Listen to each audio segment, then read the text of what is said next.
Assalamualaikum warahmatullahi wabarakatuh.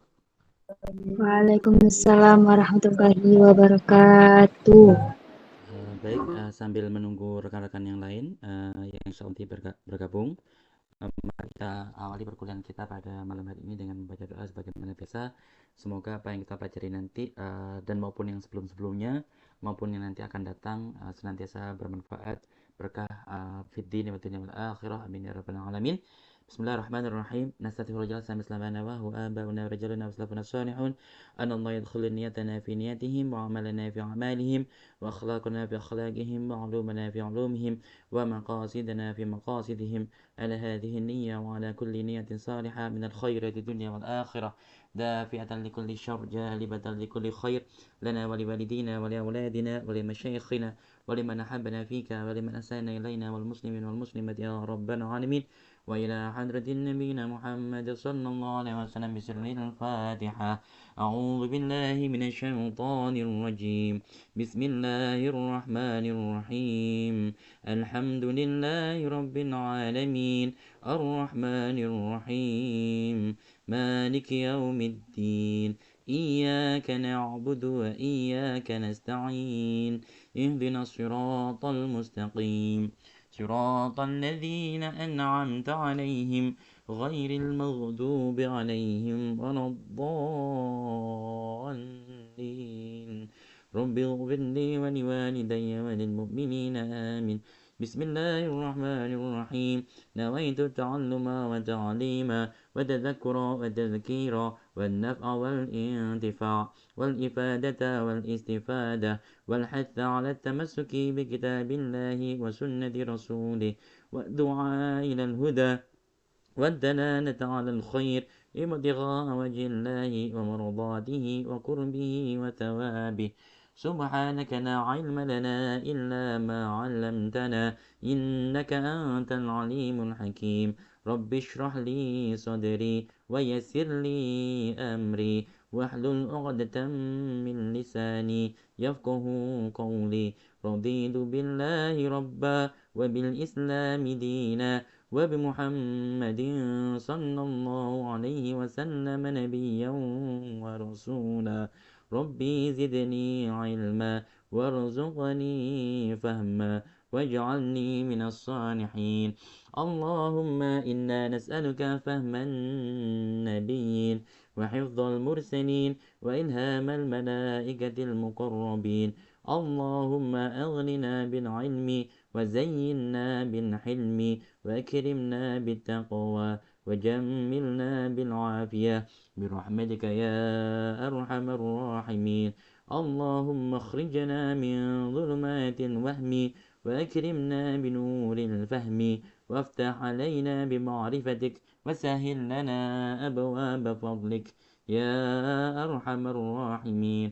اللهم إني أسألك علما نافعا ورزقا طيبا وعملا متقبلا. اللهم إني استودعك ما علمتنيه فاردده إلي عند حاجتي ولا تنسنيه يا رب العالمين. اللهم أرنا الحق حقا وارزقنا اتباعه وأرنا الباطل باطلا وارزقنا اجتنابه. اللهم لا سهل إلا ما جعلته سهلا وأنت تجعل الحسن إذا شئت سهلا. آمين آمين يا رب العالمين يا مجيب السائلين يا سميع يا بصير.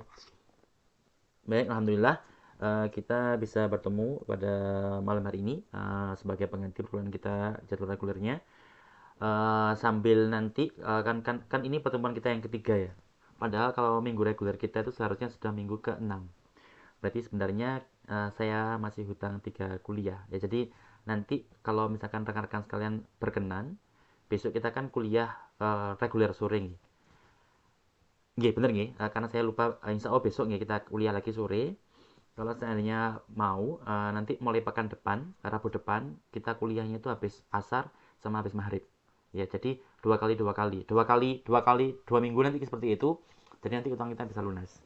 Kalau setuju nanti mohon untuk Mbak Hanifah bisa me-WhatsApp saya, atau kalau misalkan keberatan nanti mohon dicarikan waktu. Insya Allah kalau saya malam, monggo, bisa nanti bisa di apa ya, bisa dicarikan waktu. Intinya supaya cepat lunas, jadi nggak ada hutang kuliah lagi. Karena saya juga apa ya, kepikiran kalau masih punya hutang perkuliahan. Ya. Mohon maaf kalau pekan lalu, karena pekan lalu saya harus ada tugas ya, mendadak. Jadi terpaksa kita tunda menjadi saat ini. Baik, perkuliahan kita hari ini membahas tentang otak, saraf otak, dan nanti akan kita bahas tentang kelenjar pituitari yang merupakan salah satu kelenjar yang terpenting, yang sangkek pentingnya, yang karena pentingnya dia, karena banyaknya peranan dia, karena fungsinya yang sangat penting luar biasa, sehingga seringkali disebut sebagai master gland atau kelenjar master atau kelenjar apa ya, kelenjar master, berarti kelenjar yang sangat penting karena memang peranan dia dalam mengontrol banyak sekali organ yang ada di tubuh kita, bahkan hampir semua organ, hampir banyak sekali aktivitas, hampir semua aktivitas di tubuh kita itu dikontrol oleh bagian kecil dari otak kita yang namanya kelenjar pituitari atau disebut sebagai pituitary gland atau bahasa lainnya adalah hipofisis, kelenjar hipofisis. Nah, tapi sebelum itu sedikit kita akan membahas tentang otak dan nanti akan di mana sih bagian otak yang kita sebut sebagai pituitari yang nanti akan kita bahas lebih mendalam di bagian berikutnya. Jadi yang pertama kita bayangkan ini adalah otak kita. Ya, jadi kalau seandainya otak kita itu bukan otak kita, seandainya otak manusia itu dibelah. Ya, jadi untuk menunjukkan lokasi di mana lokasi pituitari nanti. Jadi kalau misalkan ini adalah papan sakital. Jadi kalau teman-teman mendengar istilah bahwa dibuka atau dibelah secara sakital atau sakital plane atau bidang sakital, maka itu adalah kita seolah-olah membelah otak itu dari bagian depan ke belakang dengan sama adil.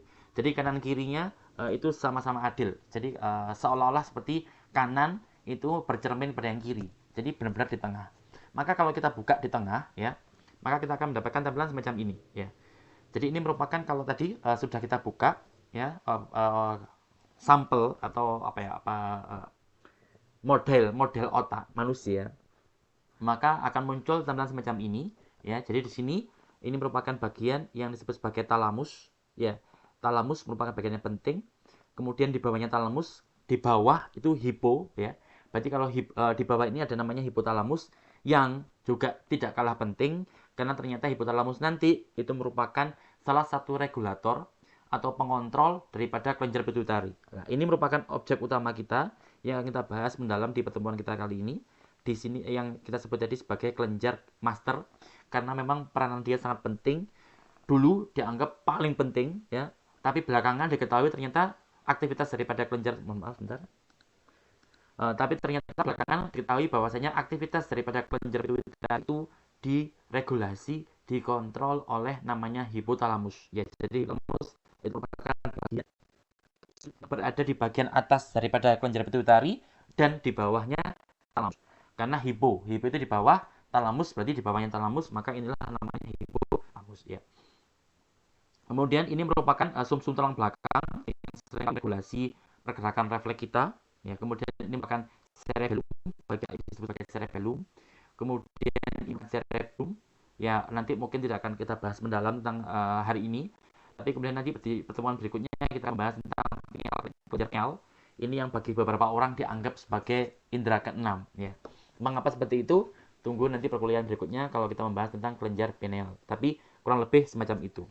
Nah, sekarang kita akan membahas tentang kelenjar. Jadi letaknya berada di bawah otak kita persis, dan dia ukurannya dianggap sebagai kurang lebih sebesar kacang polong. Ya, jadi bayangkan organ kita atau bagian tubuh kita, bagian otak yang ukurannya kurang lebih hanya sebesar kacang polong atau kacang-kacangan, ya.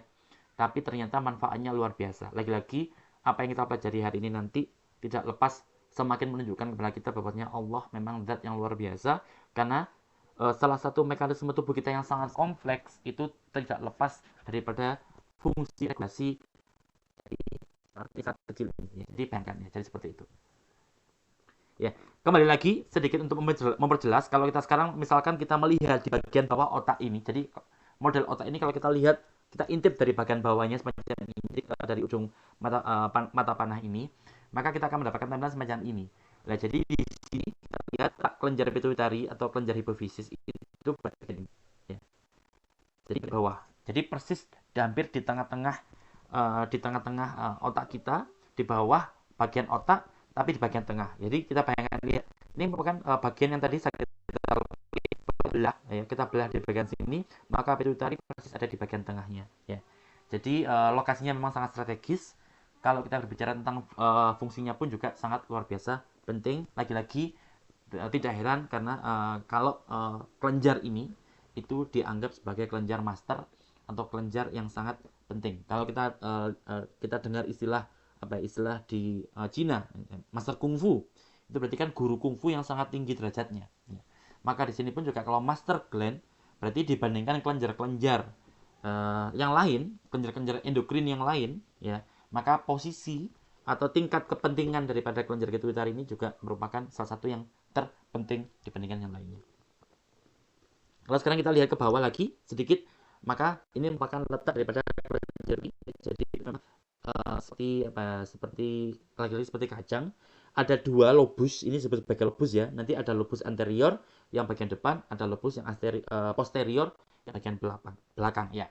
Meskipun dua-duanya itu merupakan kelenjar pituitari, tapi antara lobus anterior dan lobus posterior itu sendiri kalau ditinjau asal muasalnya atau di tingkat embriologisnya, itu berbeda. Ya. Kalau teman-teman ingat, kita itu kan dulunya dari satu zigot, ya, jadi zigot. Tapi kemudian berkembang, ya. Ada yang nanti menjadi endoderm.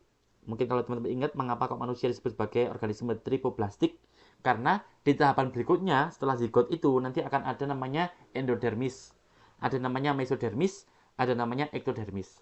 Kalau yang mesodermis itu nanti biasanya berkembang menjadi tulang, ya. Kalau endodermis, seingat saya nanti berubah menjadi berkembang lebih lanjut menjadi usus dan sebagainya. Kalau ektodermis salah satunya berkembang menjadi saraf. Ya, itu nanti mau dikoreksi kalau seandainya salah. Tapi insya Allah kurang lebih seperti itu. Tapi intinya manusia itu di tahapan berikutnya setelah zigot itu nanti berkembang menjadi 3 lapisan. Ya. Oleh karena itu kita sebut sebagai triploblastik 3. Karena tadi manusia itu ada yang berasal dari embriologisnya berasal dari endodermis, ada mesodermis, ada ektodermis. Yang ektodermis saya yakin salah satunya adalah menjadi epidermis, ya, kulit-kulitan kita. Mesodermis, tulang-tulangan, itu berasal dari mesodermis dan lain sebagainya. Dan endodermis itu kalau kurang lebih organ-organ dalam tubuh kita. Tidak mungkin kalau bingung, tidak perlu dibingungkan.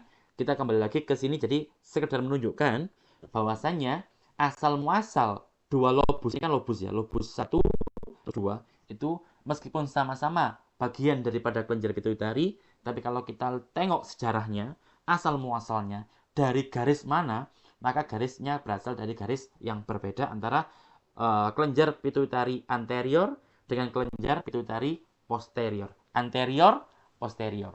Anterior, posterior. Jadi kalau kita lihat di sini, ya, bagian anterior, ya, kurang lebih bagian depan, ya. Maka di sini ini bagian depan karena ini lebih depan dibanding ini, ya. Jadi gampangnya ini merupakan kelenjar pituitari anterior dan ini yang belakang ini kelenjar pituitari yang posterior, atau kalau nyebut nama pituitari sulit kita sebut sebagai hipofisis. Berarti hipofisis anterior, hipofisis posterior. Di sini jelas nih, ya, insya Allah. Nah, sekarang kita masuk ke topik inti kita. Ya.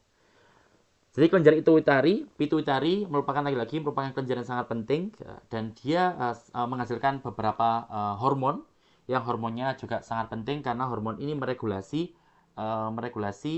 banyak organ yang lain.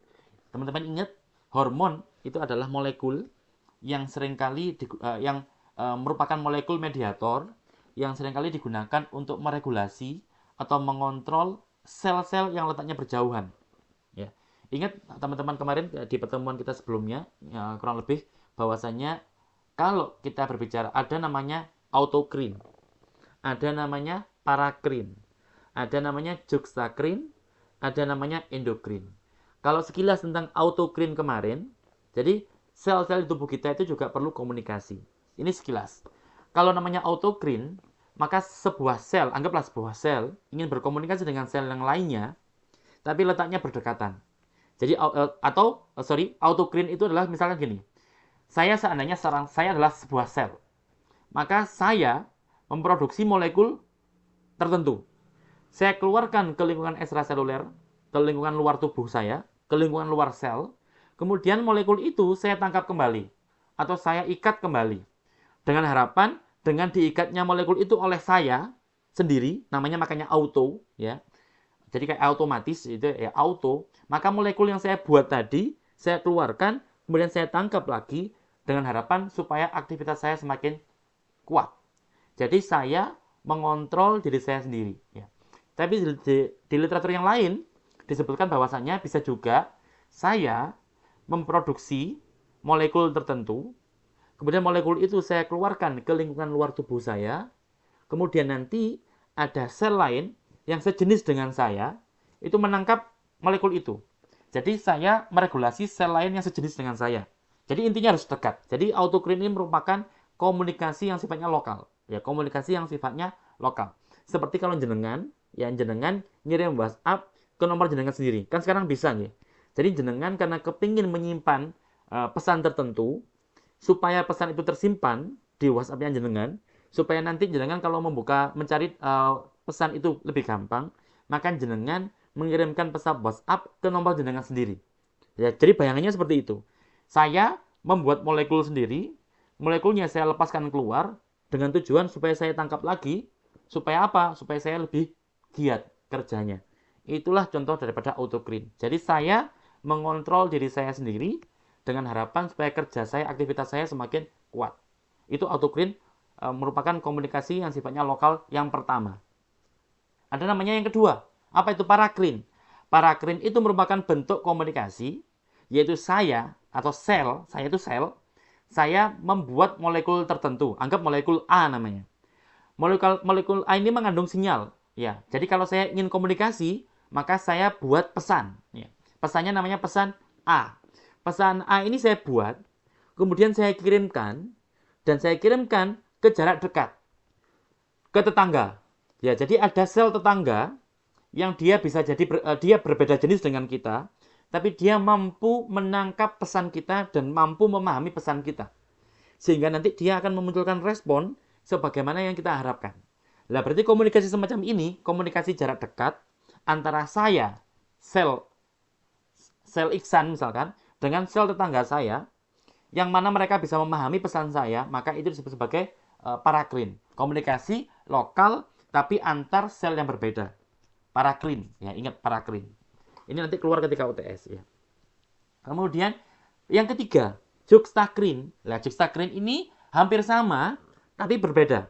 Samanya kenapa? Samanya adalah juxtacrine merupakan bentuk komunikasi antar sel yang jaraknya dekat. Akan tetapi perbedaannya dengan yang tadi adalah kalau juxtacrine ini itu perlu adanya kontak fisik. Kalau tadi kan hanya kirim-kiriman pesan, ya, jadi tidak perlu kontak fisik. Kontak fisiknya ya lewat pesan tadi. Tapi kalau sekarang kita ngomong juxtacrine, pesannya itu harus kontak fisik. Jadi contohnya seolah-olah kalau misalkan saya sel Iksan dengan sel Fulan berjabatan tangan, ya. Jadi seperti itu. Jadi sel A itu punya molekul yang menempel di permukaan selnya. Ya. Kemudian sel B, yang sel A dan sel B ini berbeda. Nah, sel B itu juga punya molekul yang ada di permukaannya. Molekul ini kemudian saling berikatan, sehingga seperti kita berjabat tangan, maka itulah namanya juxtacrine. Jadi komunikasi yang lokal, karena jabat tangan nggak mungkin jarak jauh. Jabat tangan harus berdekatan. Jadi komunikasi antar sel yang melibatkan dua molekul yang masing-masing menempel pada permukaan masing-masing, kemudian saling berikatan, maka itulah disebut sebagai juxtacrine. Ingat tadi ada autocrine, ada paracrine, ada juxtacrine. Tiga-tiganya ini bentuk komunikasi yang sifatnya lokal, jarak dekat. Nah, sekarang kalau masih bingung, nanti butuh gambaran jelas, silakan teman-teman lihat di YouTube yang pertemuan kita sebelumnya tentang autocrine, paracrine, dan juxtacrine. Insya Allah masih ada. Sedangkan sekarang topik kita nanti sama satu semester ke depan itu tentang endokrin. Endokrin ini biasanya menggunakan hormon. Yang hormon itu dilepaskan oleh sel, disebut sebagai sel endokrin. Kemudian nanti akan lewat ke pembuluh darah, dikirim lewat pembuluh darah kemana-mana, lokasinya jauh.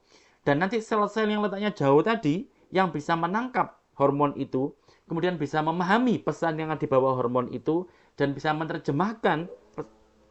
Ya, mohon maaf ya, kita berhenti sejenak 5 menit karena di sini sedang adzan. Ya, kita ketemu lagi 5 menit lagi. Terima kasih. Baik, kita lanjut kembali. Sekarang kita akan mempelajari salah satu bagian tubuh kita atau kelenjar yang memproduksi hormon, ya, kurang lebih hormonnya ada 7 jenis. Itu adalah kelenjar pituitari. Jadi kelenjar pituitari merupakan salah satu kelenjar yang dia memproduksi hormon untuk meregulasi banyak sel-sel yang letaknya jauh daripada dia, ya. Karena hormon, ingat, hormon kerjanya itu akan dikirimkan lewat pembuluh darah, dikirimkan ke tempat yang jauh dari pabrik hormonnya, untuk kemudian di tempat jauh tadi hormon tadi akan mengontrol perilaku atau aktivitas daripada sel-sel yang menjadi targetnya, ya. Sebentar. Ya. Kembali lagi sedikit untuk meyakinkan kembali, maka inilah tampilan tentang letak kelenjar kita. Lagi-lagi sangat kecil ukurannya dibandingkan otak kita pada umumnya, tapi fungsinya adalah sangat penting, yang sebentar lagi akan kita bahas seberapa penting tentang fungsinya. Ya. Jadi ini lagi-lagi letak daripada kelenjar pituitari di bawah daripada otak kita. Dan ini merupakan tampilan lain daripada posisi yang menunjukkan posisi daripada kelenjar pituitari kita. Baik. Maka sebelumnya akan saya putarkan tentang video tentang kelenjar pituitari. Nanti akan saya jelaskan video ini. Mari kita lihat dulu untuk kemudian nanti akan kita bahas satu persatu tentang isi daripada video ini, ya.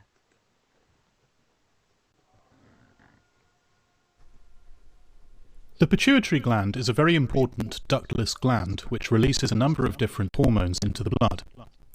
About the size of a baked bean, it's found just below the base of your brain, and it's controlled by the hypothalamus just above.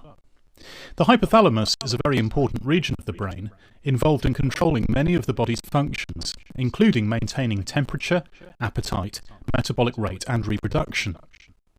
The pituitary gland represents one route through which the hypothalamus can influence the rest of the body. Jadi sedikit menjelaskan pertama tadi bahwasannya karena jadi kelenjar pituitari ini merupakan kelenjar yang tidak memiliki memiliki pembuluh khusus.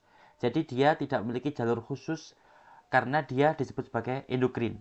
Jadi endokrin itu kalau di bahasa Inggrisnya disebut sebagai ductless atau kelenjar yang memang tidak memiliki pembuluh khusus, jalur khusus yang untuk mengirimkan molekul sinyal tadi. Makanya kelenjar endokrin termasuk kelenjar pituitari yang kita pelajari hari ini, itu untuk mengirimkan hormonnya itu native ke pembuluh darah, ya. Jadi dia kelenjar yang tidak memiliki pembuluh tersendiri, tidak memiliki jalur tersendiri. Misalkan darah itu punya saluran pembuluh darah, ya. Makanan ada saluran pencernaan, ya. Tapi kalau kelenjar endokrin termasuk nanti kelenjar pituitari, nanti kemudian besok kita belajar tentang kelenjar tiroid. Kemudian pekan berikutnya atau kalau besok malam teman-teman kuliah lagi, kita akan membahas tentang kelenjar adrenal, ya. Jadi kalau teman-teman ingat pernah dengar tentang istilah adrenalin, ya, kalau pas lagi tegang itu namanya nanti akan ada hormon namanya adrenalin atau nama lainnya epinefrin, maka itu pun juga hormon berarti kalau untuk dikirim ke tempat yang jauh dari pabrik pembuatannya itu dia menggunakan pembuluh darah, ya. Dia titipkan ke aliran darah untuk kemudian dikirim ke tempat yang jauh. Jadi dia tidak memiliki jalur khusus. Oleh karena itu kelenjar-kelenjar endokrin itu disebut sebagai kelenjar-kelenjar yang sifatnya ductless. Duct itu pembuluh, less itu tidak ada, berarti tidak memiliki pembuluh, ya. Jadi kemudian fungsinya sangat luar biasa banyak, termasuk misalkan untuk tadi appetite. Jadi yang mempengaruhi rasa rasa kepingin makan, ya, atau rasa appetite itu rasa lapar, ya. Minat terhadap makanan itu juga dikontrol oleh pituitari. Kemudian kita tahu bahwa di tubuh kita banyak sekali metabolisme. Nah, lajunya metabolisme, cepatnya metabolisme, lambatnya metabolisme itu juga berada di bawah kontrol daripada kelenjar pituitari, ya. Jadi banyak sekali faktor di tubuh kita, banyak sekali aktivitas di tubuh kita yang memang dipengaruhi oleh kelenjar pituitari. Namun, kelenjar pituitari itu sendiri kerjanya, aktivitasnya itu berada di bawah naungan atau di bawah kontrol daripada yang tadi saya sebutkan hipotalamus yang berada di bagian atasnya. Jadi ada bagian otak lain yang letaknya ada di atasnya pituitari, yaitu hipotalamus. Yang hipotalamus inilah yang mengontrol perilakunya kelenjar pituitari. Dan berikutnya kelenjar pituitari ini akan melepaskan hormon, yang hormon-hormon ini akan mengatur banyak sekali bagian-bagian tubuh kita yang lainnya. Jadi urutannya semacam itu. Ya, jadi urutannya hipotalamus mengatur kelenjar pituitari. Kelenjar pituitari mengatur banyak organ yang lainnya. Contoh, ya. Kalau misalkan hipotalamus itu melihat atau merasakan adanya perubahan temperatur ya di tubuh, misalkan terlalu dingin, maka hipotalamus ini akan menstimulus atau akan merangsang ya, atau akan mengirim sinyal atau akan memerintahkan kelenjar pituitari untuk melepaskan hormon tertentu. Yang kemudian hormon ini nanti akan dikirim ke tempat yang jauh untuk kemudian merespon tentang perubahan suhu tadi. Jadi urutannya seperti itu ya. Saya putar lagi kembali untuk mengingatkan teman-teman tentang apa itu kelenjar pituitari. Jadi kayak tadi disebutkan ukurannya kecil, sekecil kurang lebih buncis ya, atau kacang polong lah gampangnya, seperti kacang polong. Dan dia terdiri atas dua lobus. Ada lobus anterior berarti lobus yang bagian dalam, ada lobus posterior yang berarti bagian belakang. Kita ulangi lagi.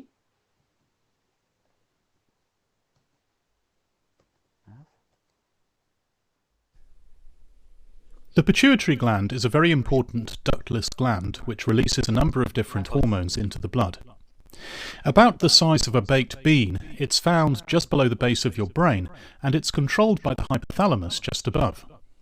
The hypothalamus is a very important region of the brain, involved in controlling many of the body's functions, including maintaining temperature, appetite, metabolic rate, and reproduction. The pituitary gland represents one route through which the hypothalamus can influence the rest of the body. Ya, jadi ada 4 proses utama yang dikontrol oleh kelenjar pituitari. Jadi yang pertama tadi apa? Yang pertama tadi adalah appetite, tadi rasa lapar, rasa ingin makan. Ya, itu termasuk berada di bawah kontrol daripada kelenjar pituitari. Kemudian tadi yang tidak saya sebutkan, reproduksi. Ya, ternyata reproduksi itu juga berada di bawah naungan kelenjar pituitari, di bawah regulasi, di bawah kontrol dari kelenjar pituitari. Contohnya apa? Ya, contohnya pada rahim, ya. Pada rahim, dinding-dinding rahim itu kan ada otot-ototnya. Dinding rahim itu ada otot-ototnya.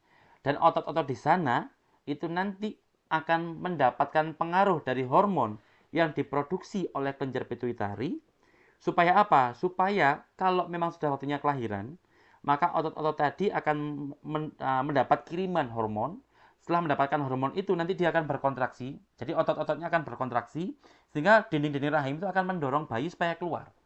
Jadi si ibu akan mendorong dengan kekuatannya, dibantu juga dengan otot, itu juga akan mendorong. Ya. Loh Pak, berarti kan ototnya itu di bawah perintah daripada si ibu, karena si ibu kan nun sewu ngeden ya, mengejan, mendorong gitu ya. Tapi ternyata boten ya, tidak sepenuhnya seperti itu. Jadi ibu termasuk jenengan semuanya nanti semoga dimudahkan kelahirannya, amin ya rabbal alamin. Jadi dinding rahim itu ternyata kan dinding rahim itu kan tersusun atas otot-otot polos ya.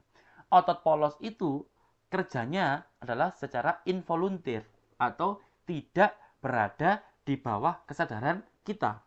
Berarti dorongannya otot polos itu tidak berada di bawah kontrol utama kita, kontrol sadar kita. Berbeda dengan tangan. Tangan ini, misalkan mau mengambil sesuatu, anggaplah mengambil power bank ini. Karena saya sadari mengambil ini, saya perintahkan tangan saya untuk mengambil power bank, maka saat itu yang bekerja adalah otot, namanya otot yang sadar. Apa itu? Otot rangka. Ya, jadi otot rangka itu otot yang sadar. Jenengan ngambil gelas, itu otot sadar, otot rangka berarti. Kemudian jenengan memasak, ya, membolak-balikkan telur, ya, di wajan. Itu juga yang kerja siapa? Yang kerja adalah otot yang sadar. Apa itu berarti? Otot rangka. Tapi kalau nggak sadar, otot yang sadar itu ada 2. Apa itu? Contohnya otot jantung. Di jantung kita itu kan ada otot. Jantung kita bisa bergerak karena pergerakan otot. Tapi pergerakan jantung kita itu tidak kita sadari. Tidak perlu kita pikirkan. Kita tidak perlu menyuruh, hei jantung bergeraklah, hei jantung berdetaklah. Tidak. Karena apa? Karena jantung itu tersusun atas otot-otot jantung yang sifatnya involuntir atau tidak kita perintahkan. Tidak perlu diperintah oleh otak sadar kita. Itu otot jantung. Otot lain yang kerjanya juga tidak perlu kita perintahkan, itu adalah otot polos. Ya, meskipun nanti otot polos ini ada dua. Ada otot polos yang single unit, ada otot polos yang multi unit. Saat ini tidak perlu kita bahas. Tapi otot polos itu kerjanya kebanyakan adalah involunteer. Tidak berada di bawah kontrol kita. Contohnya apa? Tadi rahim. Contoh lain apa? Contoh lainnya ada di saluran pencernaan kita. Kalau jenengan nun sewu, jenengan habis menelan makanan, ya kan kalau menelan makanannya nelan makanan itu sadar.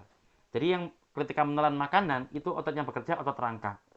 Tapi setelah menelan, ketika bergerak ke bawah menuju lambung, itu sudah yang kerja adalah otot polos. Jadi yang dorong itu otot polos. Kalau teman-teman ingat ada pergerakan namanya peristaltik. Itu adalah pergerakan daripada otot polos. Di dinding rahim kembali lagi, dinding rahim itu yang kerja juga otot polos. Jadi dia mendorong bayi keluar itu juga dengan di bawah di luar kesadaran penuh kita. Memang ada pengaruhnya. Ibu kita mengejan itu ada ya. Tapi dibantu oleh Allah dengan pergerakan otot yang berada di luar kesadaran kita. Ya, jadi dan pergerakan yang nggak sadar tadi itu mendapatkan pengaruh daripada kelenjar pituitari yang akan kita bahas. Ya, kalau teman-teman pernah dengar ada istilah hormon oksitosin, ya ini hormon yang sangat penting, hormon yang membuat kita sayang sekali sama ibu kita. Ya, hormon yang seringkali kalau di Islam disebutkan bahwasanya kenapa kok kita sebut ibu 3 kali, ya, baru kemudian ayah. Karena memang hormon inilah yang seringkali menjadi alasan mengapa kok anak itu sangat dekat sekali dengan ibu, begitu pula sebaliknya. Ibu kalau pas dekat dengan anak, ketika saya misalkan menyusui, itu merupakan titik atau waktu yang paling nyaman, ya insya Allah nanti dengan semuanya akan mendapatkan kesempatan itu, amin ya rabbal alamin. Maka ketika bersama anak, ibu itu paling nyaman. Makanya nggak heran, kebanyakan ibu itu ketika menyusui anak, itu ketiduran. Ya karena memang bukan karena ngantuk, tapi memang ketika menyusui itu merupakan titik salah satu momen paling nyaman bagi si ibu, begitu pula bagi si anak. Ketika si anak nggak bisa tidur, ya dikasih minum dot nggak bisa tidur, tapi ketika nun sewu diberi air susu sama ibu, itu cepat sekali bisa tidur. Lagi-lagi si anak pun mengalami hal yang sama sebagaimana si ibu, sama-sama mengalami momen yang paling menyenangkan bagi mereka berdua. Karena apa? Karena pada saat itulah hormon yang diproduksi oleh ini juga akan muncul paling banyak. Jadi satu hormon cinta yang paling kuat antara si anak dengan si ibu, yaitu hormon oksitosin. Nanti akan kita bahas ya. Kemudian ini akan kita sedikit lagi mengulang tentang apa itu kelenjar pituitari. Lagi-lagi nanti akan kita bahas secara mendalam setelah kita lihat video ini terlebih dahulu. What is your pituitary gland and what does it do? This important but tiny pea-sized organ is often called the master gland, and it sits at the base of your skull just under your brain. You can't survive without it, as it produces hormones essential for your body's most vital functions, including growth, reproduction, metabolism, and water balance. The anterior pituitary produces and releases hormones essential for controlling growth, metabolism, stress responses, and reproduction, whilst the posterior pituitary releases hormones important for childbirth, social bonding, and regulating your body's water balance. These hormones are released into your bloodstream to act on their targets around the body.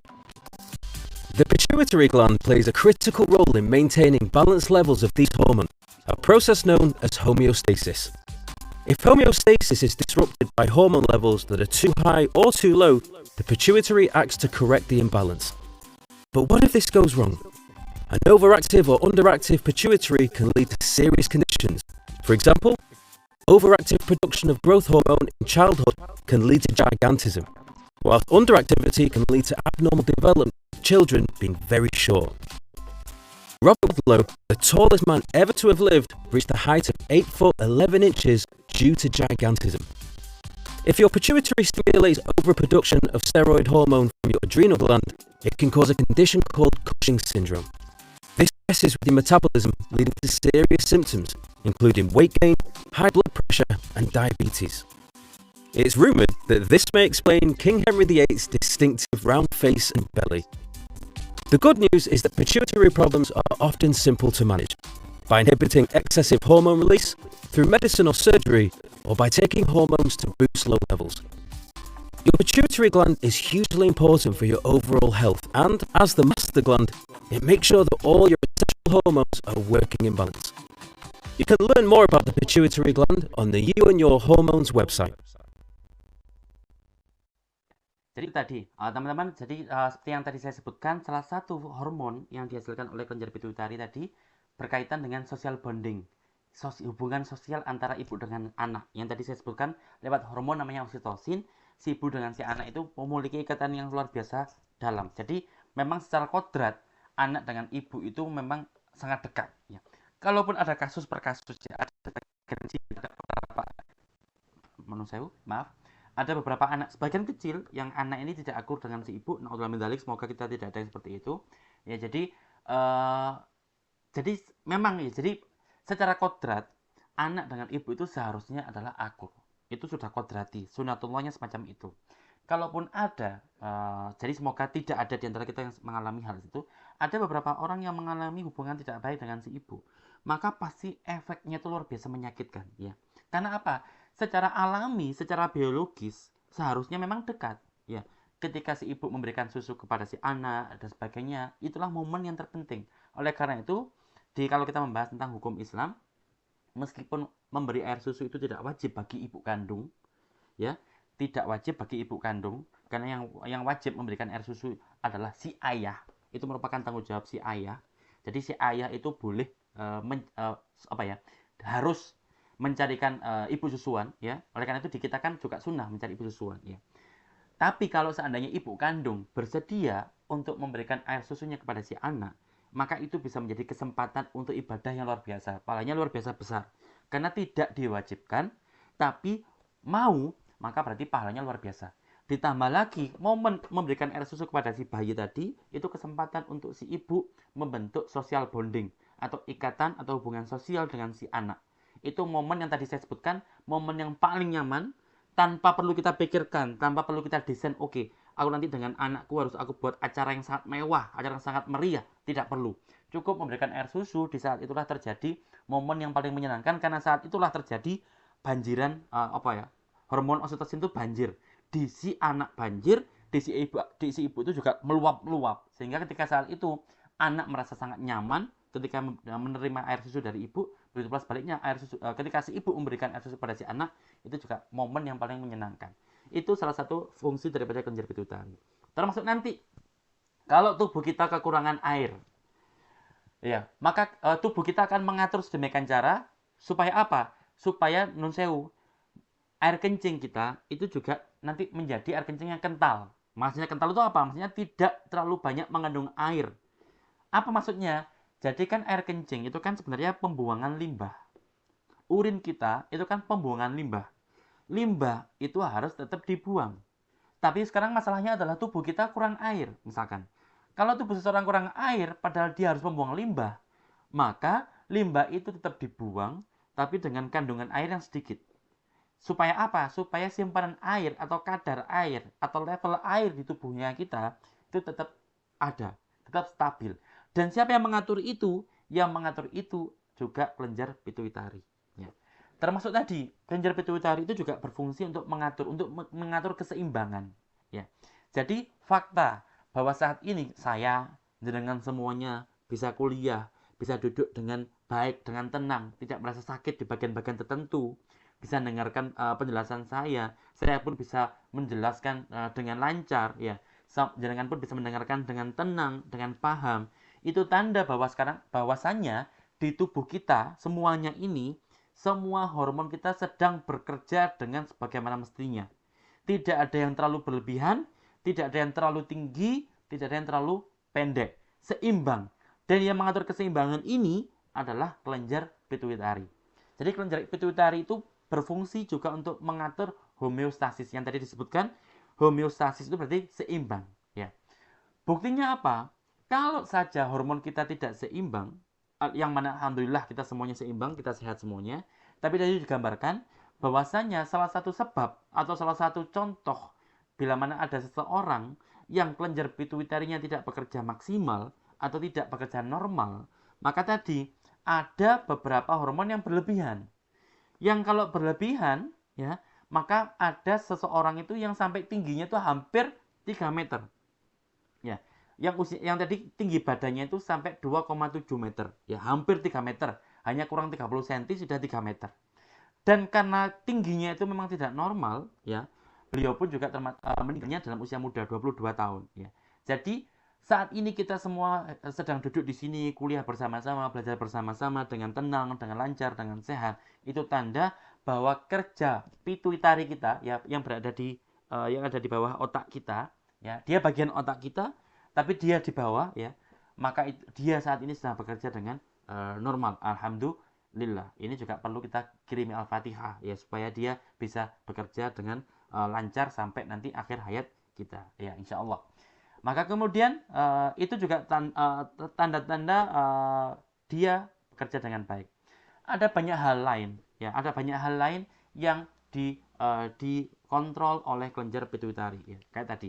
Sekali lagi akan kita putar kembali supaya nanti teman-teman tadi bisa memahami apa yang tadi sudah saya jelaskan. Kita sambung dengan penjelasan di video sehingga nanti akan semakin memudahkan teman-teman untuk memahami apa yang saya sampaikan, pun juga memahami apa yang video ini sampaikan, ya. What is your pituitary gland and what does it do? This important but tiny pea-sized organ is often called the master gland, and it sits at the base of your skull just under your brain. You can't survive without it, as it produces hormones essential for your body's most vital functions, including growth, reproduction, metabolism, and water balance. The anterior pituitary produces and releases hormones essential for controlling growth, metabolism, stress responses, and reproduction, whilst the posterior pituitary releases hormones important for childbirth, social bonding, and regulating your body's water balance. These hormones are released into your bloodstream to act on their targets around the body. The pituitary gland plays a critical role in maintaining balanced levels of these hormones, a process known as homeostasis. If homeostasis is disrupted by hormone levels that are too high or too low, the pituitary acts to correct the imbalance. But what if this goes wrong? An overactive or underactive pituitary can lead to serious conditions. For example, overactive production of growth hormone in childhood can lead to gigantism, whilst underactivity can lead to abnormal development with children being very short. Robert Wadlow, the tallest man ever to have lived, reached a height of 8 foot 11 inches due to gigantism. If your pituitary stimulates overproduction of steroid hormone from your adrenal gland, it can cause a condition called Cushing syndrome. This messes with your metabolism, leading to serious symptoms, including weight gain, high blood pressure, and diabetes. It's rumoured that this may explain King Henry VIII's distinctive round face and belly. The good news is that pituitary problems are often simple to manage by inhibiting excessive hormone release, through medical surgery, or by taking hormones to boost low levels. Your pituitary gland is hugely important for your overall health, and as the master gland, it makes sure that all your essential hormones are working in balance. You can learn more about the pituitary gland on the You and Your Hormones website. Oke, jadi itu, ya. Sedikit saya tunjukkan salah satu produk daripada kelenjar pituitari adalah hormon namanya growth hormone. Yang mana growth hormone ini yang termasuk yang mengatur Anda bisa tumbuh sampai saat ini. Kita bisa tumbuh dari dulunya masih di dalam rahim sampai keluar, yang mendorong kita keluar dari rahim itu juga dipengaruhi oleh kelenjar pituitari. Kemudian nanti keluar dari rahim menjadi bayi, ya, bayi nanti tumbuh besar menjadi batita, batita tumbuh menjadi balita, balita tumbuh menjadi anak-anak, anak-anak tumbuh menjadi remaja, remaja nanti tumbuh menjadi dewasa, dewasa nanti menjadi renta. Maka itu semuanya juga berada di bawah kontrol daripada kelenjar pituitari, ya. Contohnya merupakan ini, ya. Ini merupakan struktur 3 dimensi daripada growth hormone atau hormon pertumbuhan. Yang mana dia, protein ini itu juga dihasilkan oleh kelenjar pituitari yang ada yang tadi, ya. Kelenjar pituitari. Jadi kelenjar pituitari manfaatnya, peranannya sangat luar biasa penting, mulai tadi daripada reproduksi, ya, termasuk tadi yang didorong. Bayi didorong keluar, itu diregulasi oleh kelenjar pituitari dengan cara apa? Dengan cara memproduksi hormon namanya oksitosin. Termasuk social bonding antara ibu dengan anak itu juga oksitosin. Kemudian pertumbuhan seseorang daripada mulai kecil, bahkan mulai masih di rahim sampai keluar, kemudian tumbuh sampai menjadi dewasa remaja, itu juga berada di bawah naungan kelenjar pituitari melalui apa? Dengan cara kelenjar pituitari menghasilkan hormon namanya growth hormone. Jadi ini merupakan tampilan struktur 3 dimensi adalah growth hormone. Jadi yang sebelah kiri tampilan berputar, ya, yang kanan yang diam, yang statis. Jadi bisa dibayangkan, ya. Jadi molekul kecil ini itu berpengaruh penting terhadap pertumbuhan kita. Jadi ingat, bayangkan ukuran kelenjarnya hanya sebesar biji kacang polong, ya. Tapi manfaatnya luar biasa, bahkan bisa mempengaruhi orang.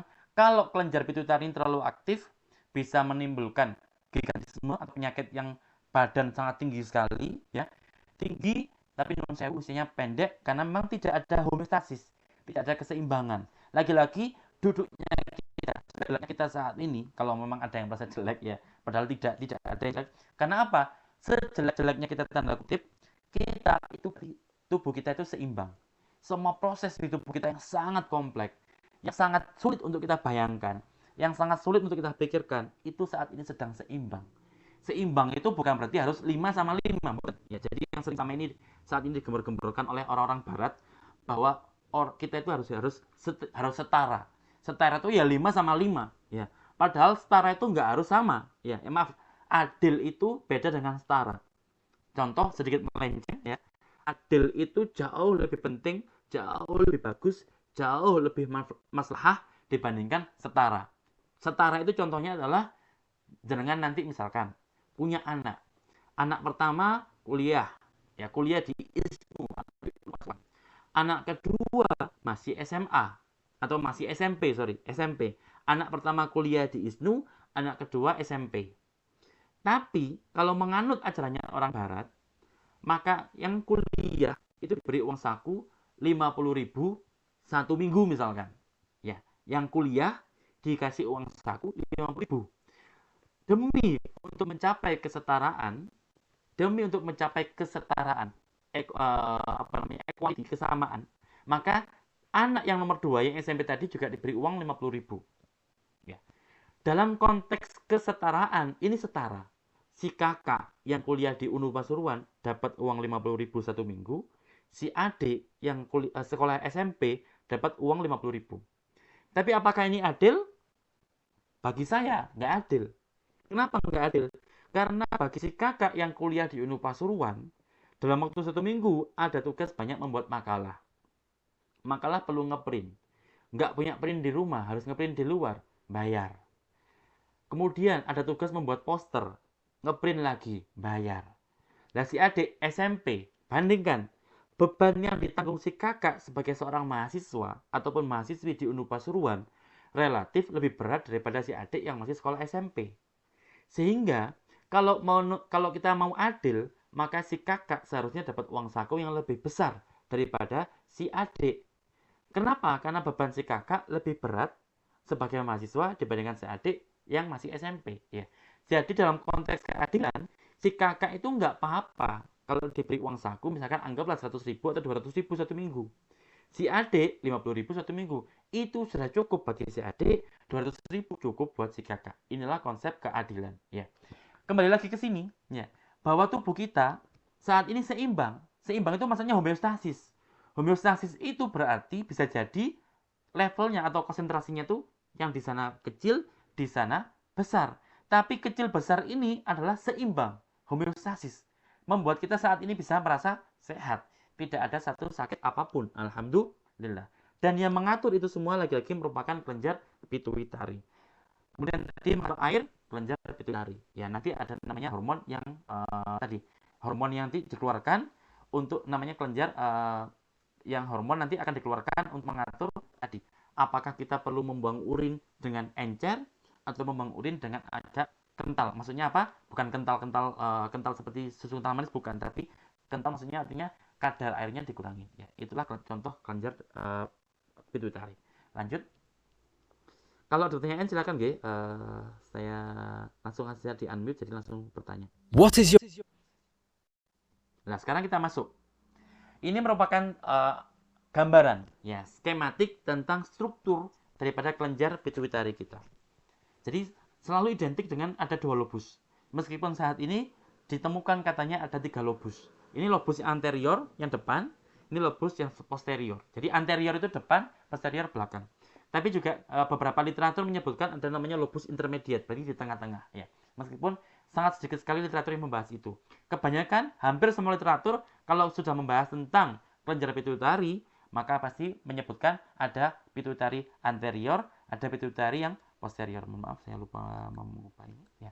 Kemudian, ini ditampilkan hipotalamus. Karena memang hipotalamus inilah bagian lain yang mengatur kinerja daripada kelenjar pituitari. Jadi sangat penting.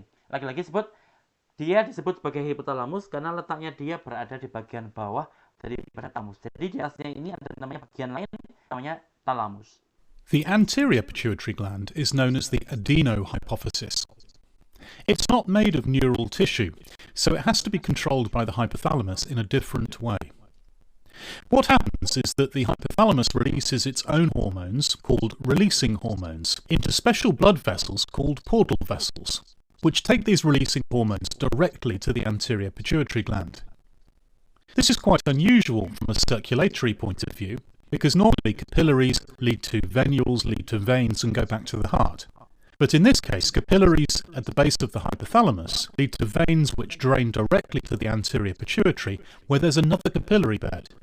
So the hormones get straight where they're needed. In the anterior pituitary gland, the releasing hormones work on special populations of anterior pituitary cells, each population of which produces a different hormone in response. It's helpful to remember that any hormone, the initials of which end in RH, such as TRH, CRH, GnRH, and GHRH, will be a releasing hormone from the hypothalamus. RH stands for releasing hormone. And these are all water-soluble peptide hormones. Less conveniently, the hypothalamus also releases inhibitory hormones too. And they have different names, and not all of them are peptides. That complicates matters, but we won't dwell on the inhibitory hormones here. Ya, jadi sedikit sekarang kita membahas terlebih dahulu tentang bagian salah satu lobus yang ada pada kelenjar pituitari yaitu lobus pituitari anterior. Gampangnya nyebutnya seperti itu, lobus pituitari anterior atau pituitari lobus anterior. Maksudnya bagian depan. Ya, ini kan bagian depan. Yang posterior ini itu tersusun atas sel-sel saraf. Tapi kalau yang saat ini sedang kita bahas itu tidak tersusun atas saraf, sehingga kerjanya anterior ini ada di bawah kontrol hipotalamus. Ya. Bagaimana cara hipotalamus itu mengontrol kerja dari pituitari yang lobus anteriornya? Ingat, lobus anterior atau nama lainnya adalah adenohypophysis atau hipofisis adenohypophysis bahasa Indonesianya. Jadi bagian ini dikontrol oleh hipotalamus dengan cara apa? Dengan cara sel-sel saraf yang ada pada hipotalamus itu mensekresikan molekul tertentu, kemudian masuk ke pembuluh darah, kemudian sampai ke pituitari, kemudian akan direspon oleh sel-sel yang ada pada kelenjar pituitari ini, yaitu kelenjar pituitari yang ada di lobus anteriornya. Masing-masing sel yang merespon, jadi sel yang berbeda, yang merespon hormon daripada hipotalamus, maka akan direspon dengan cara melepaskan molekul-molekul hormon yang lain. Bagian lobus anterior ini itu melepaskan hormon yang tanda-tandanya gampang. Ya. Kalau nanti teman-teman itu mendengar atau melihat ada hormon yang belakangnya itu RH, TRH, CRH, GNRH, GHRH, maka singkatan RH yang belakang itu adalah singkatan daripada releasing hormone atau hormon pelepas atau hormon perilis.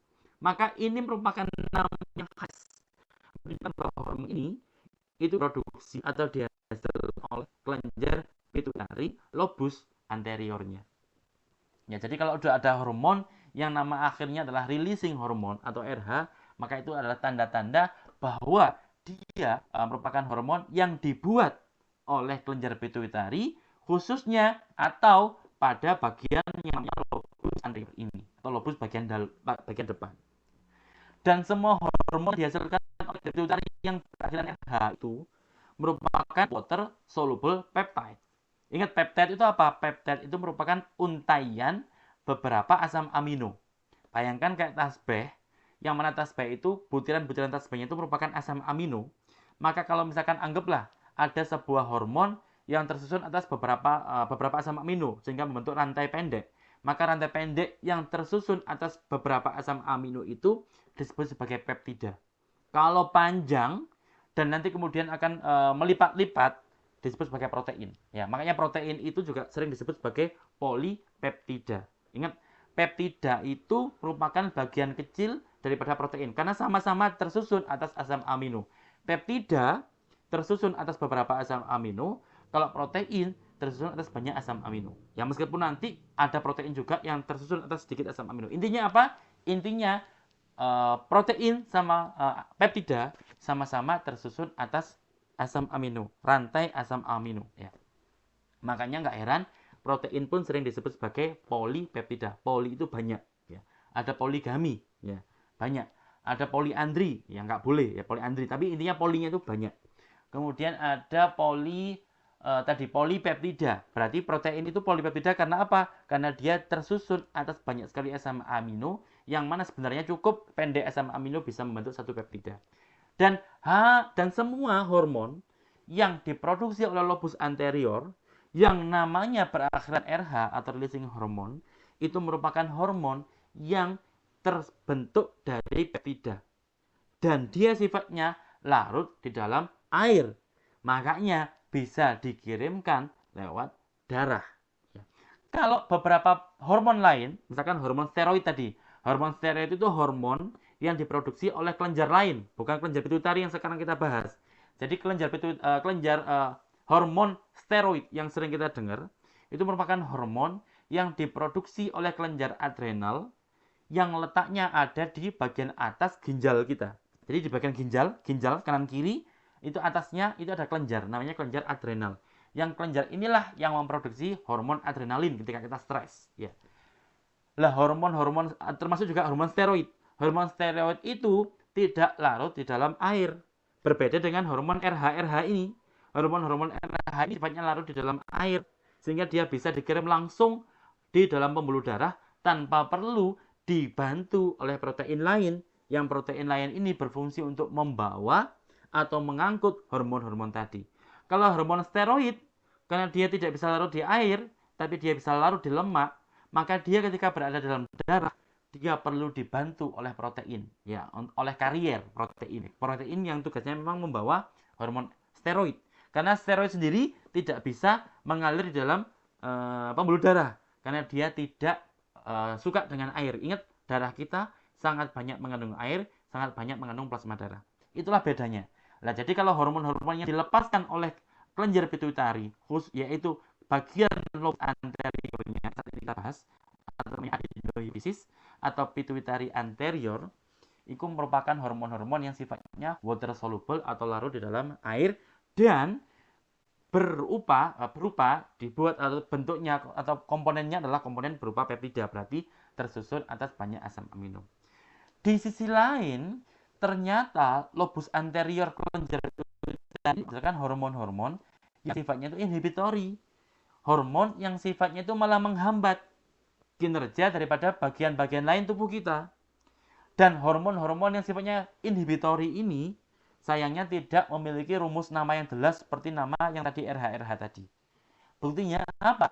Buktinya ada yang namanya dopamin, ada yang namanya somatostatin. Jadi berbeda-beda namanya, tidak ada pola khusus pun juga bahannya bervariasi.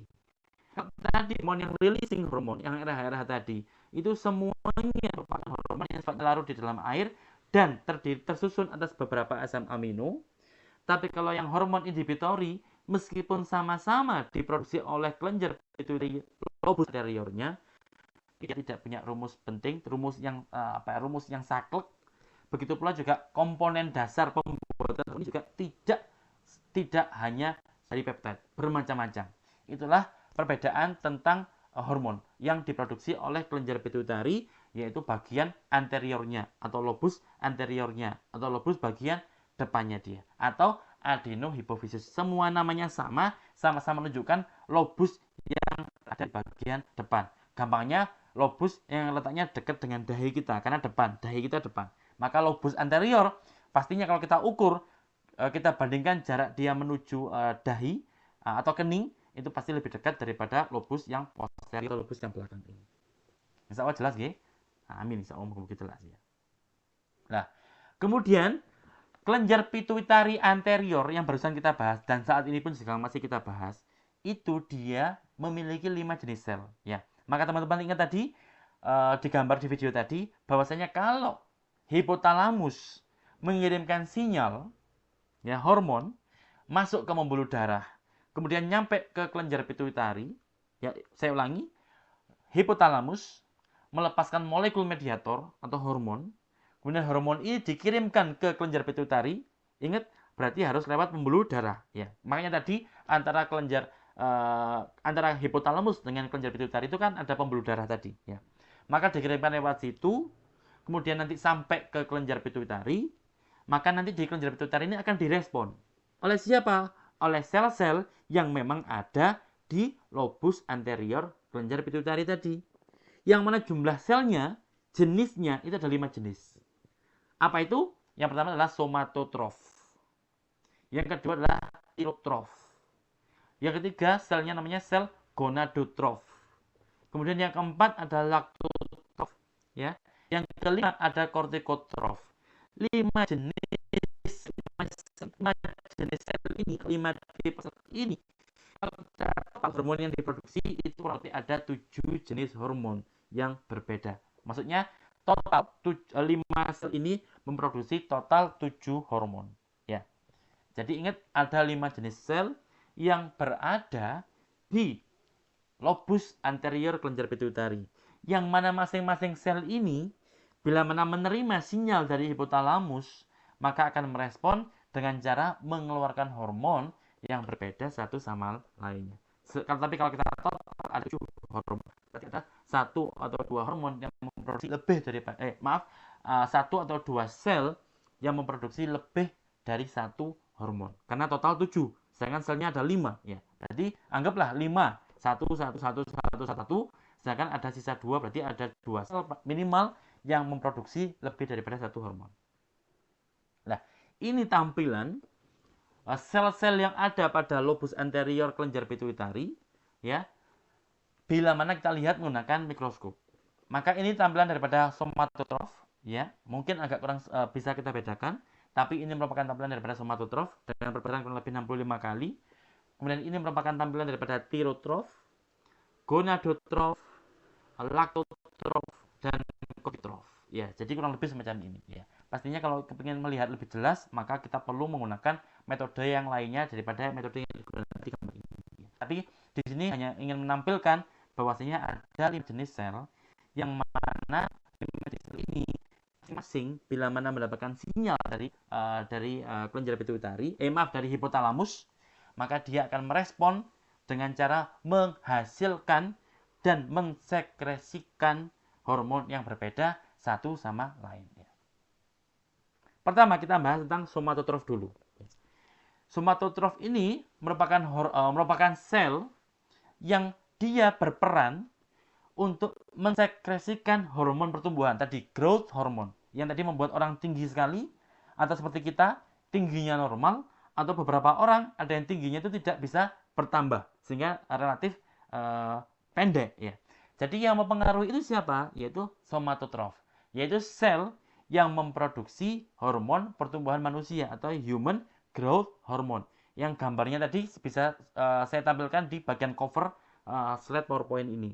Jadi hormon itu sel yang lihat semuanya di layar itu merupakan sel somatotrof, yang mana sel ini bertugas untuk memproduksi, setelah memproduksi melepaskan hormon pertumbuhan manusia atau nama lainnya adalah somatotropin.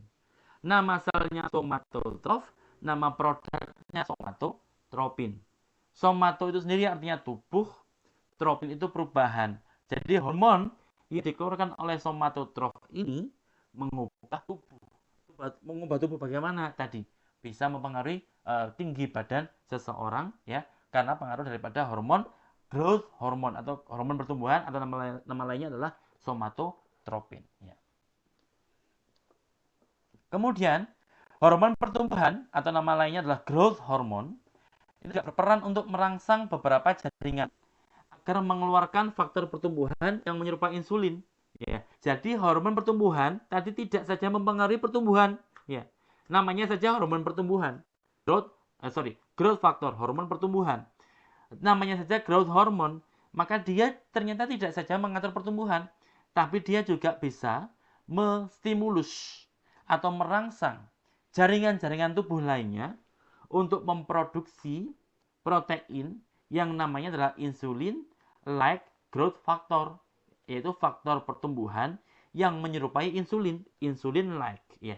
Jadi dia tidak saja memproduksi growth factor untuk mengatur pertumbuhan kita, ternyata dia juga memproduksi atau growth hormone yang dia produksi punya tugas lain juga untuk mempengaruhi jaringan-jaringan tubuh kita lainnya untuk memproduksi faktor pertumbuhan yang menyerupai insulin atau insulin-like growth factors. Jadi itulah fungsi lain daripada somatotrof. Somatotrof menghasilkan growth hormone. Growth hormone sinonimnya adalah, nama lainnya adalah somatotropin. Ya. Fungsi lain daripada somatotropin ini selain tadi mempengaruhi pertumbuhan kita, tapi dia juga bisa untuk menstimulus jaringan tubuh lainnya untuk kemudian menyuruh bagian lain tubuh kita itu untuk memproduksi faktor pertumbuhan atau protein yang namanya protein faktor pertumbuhan yang menyerupai insulin, atau bahasa Inggrisnya adalah insulin-like growth factor. Jelas gak? Insya Allah jelas. Semoga jelas. Amin ya rabbal alamin. Lah, IGF sendiri ini atau insulin-like growth factor itu sendiri ternyata punya tugas lain. Ya, apa itu tugasnya? Yaitu hormon ini bertugas untuk merangsang pertumbuhan tubuh secara umum dan mengatur aspek metabolisme. Jadi lagi-lagi untuk mengatur pertumbuhan ya, selain kerja langsung daripada growth hormone tadi, ternyata juga ada mekanisme nggak langsung, yaitu growth hormone mempengaruhi jaringan lain memproduksi insulin-like growth factor. Kemudian insulin-like growth factor ini juga mempengaruhi pertumbuhan tubuh secara umum. Jadi sangat kompleks, dan itu semuanya diregulasi atau dikontrol oleh kelenjar pituitari melalui lobus anteriornya, yaitu lobus anterior ini ada sel namanya somatotrof, yang somatotrof ini menghasilkan growth hormone atau nama lainnya adalah somatotropin. Kemudian somatotropin ini mempengaruhi jaringan lain. Ya, ingat hormon jarak jauh, maka mempengaruhi jaringan lain untuk apa? Supaya jaringan lain itu memproduksi protein yang namanya insulin-like growth factor, yang kemudian protein insulin-like growth factor ini berfungsi, berperan untuk mengatur pertumbuhan kita. Jadi kompleksnya maha luar biasa ya. Jadi benar-benar ciptaan Allah sangat kompleks, sangat detail, sangat teratur. Buktinya apa? Buktinya saat ini lagi-lagi kita sedang sehat walafiat, dan insya Allah nanti sampai kapanpun kita insya Allah selalu sehat walafiat. Amin ya robbal alamin ya. Pertama, sel di lobus anterior kelenjar pituitari namanya somatotrof. Ingat tadi ada 5 sel yang ada di kelenjar pituitari di bagian lobus anteriornya. Sel yang kedua namanya tirotrof. Tirotrof ini bertugas atau berperan atau berfungsi untuk memproduksi, menghasilkan, dan setelah menghasilkan dia akan mensekresikan hormon namanya hormon penstimulus tiroid, atau bahasa Inggrisnya adalah thyroid stimulating hormone. Hormon penstimulus tiroid. Tiroid ini sendiri merupakan hormon yang adanya di leher kita, di dekat trakea, yang insya Allah besok sore atau besok siang akan kita bahas, kelenjar tiroid ya. Kelenjar tiroid itu berarti kerjanya dia diatur oleh kelenjar pituitari lewat apa? Lewat hormon namanya TSH atau thyroid stimulating hormone. Nama lainnya adalah tirotropin Ya, jadi setiap hormon punya nama lain. Kayak tadi namanya growth hormone atau faktor hormon pertumbuhan, nama lainnya adalah somatotropin. Karena sel yang menghasilkan namanya somatotrof. Nah, sekarang hormon namanya thyroid stimulating hormone atau hormon tiroid, karena nama sel yang menghasilkan namanya thyrotrof, maka nama lain dari hormon yang dihasilkan adalah thyrotropin. Thyrotrof tambah thyrotropin. Ya. Jadi dia adalah protein ya, atau asam amino atau peptida. Ya. Kemudian hormon ini tadi, hormon TSH atau thyroid stimulating hormone atau thyrotropin, itu fungsinya adalah untuk mengendalikan sekresi dan aktivitas kelenjar tiroid. Ya, tadi saya sebutkan bahwa tiroid kelenjar yang ada di leher kita ternyata dia juga diatur oleh kelenjar pituitari. Oleh karena itu kelenjar pituitari dianggap sebagai master gland karena dia memang mengatur banyak kelenjar-kelenjar yang lainnya. Kemudian sel yang ketiga adalah gonadotrof. Nah, gonad, ingat gonad pasti berkaitan dengan kelamin. Coba kita lihat ya. Jadi gonadotrof ini mensekresikan dua hormon. Karena sel yang menghasilkan namanya gonadotrof, maka produknya, hormonnya diberi nama gonadotropin. Gonadotrof itu nama selnya, in berarti hormon yang dihasilkan. Kalau sudah in, pasti bahan dasar hormon tadi adalah asam amino. Karena seringkali ada in, itu berarti sudah menjadi tanda-tanda awal bahwasanya itu nama protein. Ada namanya protein namanya miosin, belakangnya in.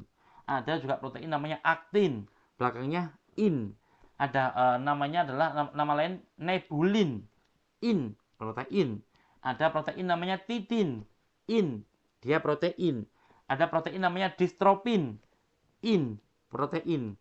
Ada protein namanya keratin, belakangnya in, protein. Ada protein namanya alpha aktinin, in. Jadi kalau sudah dengar nama molekul belakangnya in, maka kita layak untuk mencurigai apakah mungkin itu protein. Karena ada beberapa protein atau banyak nama protein itu namanya dikasih in ya. Kembali ke sini, karena nama selnya gonadotrof, maka hormon yang dihasilkan diberi nama gonadotropin ya. Jadi gonadotrof ini menghasilkan dua jenis gonadotropin.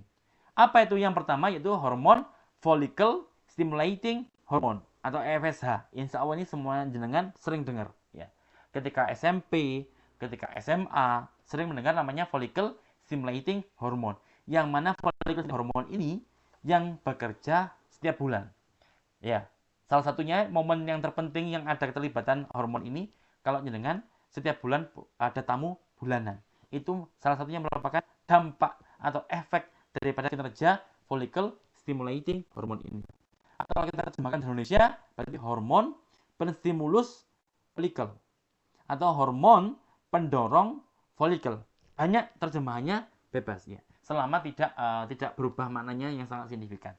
Tapi kalau hormon pendorong follicle, oke. Kita terjemahkan sebagai hormon penstimulus follicle juga boleh. Jadi ini merupakan hormon atau gonadotropin pertama yang dihasilkan oleh sel yang ada di lobus anterior kelenjar pituitari yang namanya adalah gonadotrof. Kemudian gonadotropin yang kedua adalah hormon pendorong lutein. Lagi-lagi ini juga yang sering kita dengar. Jadi bahasa aslinya adalah luteinizing hormone atau disingkat LH.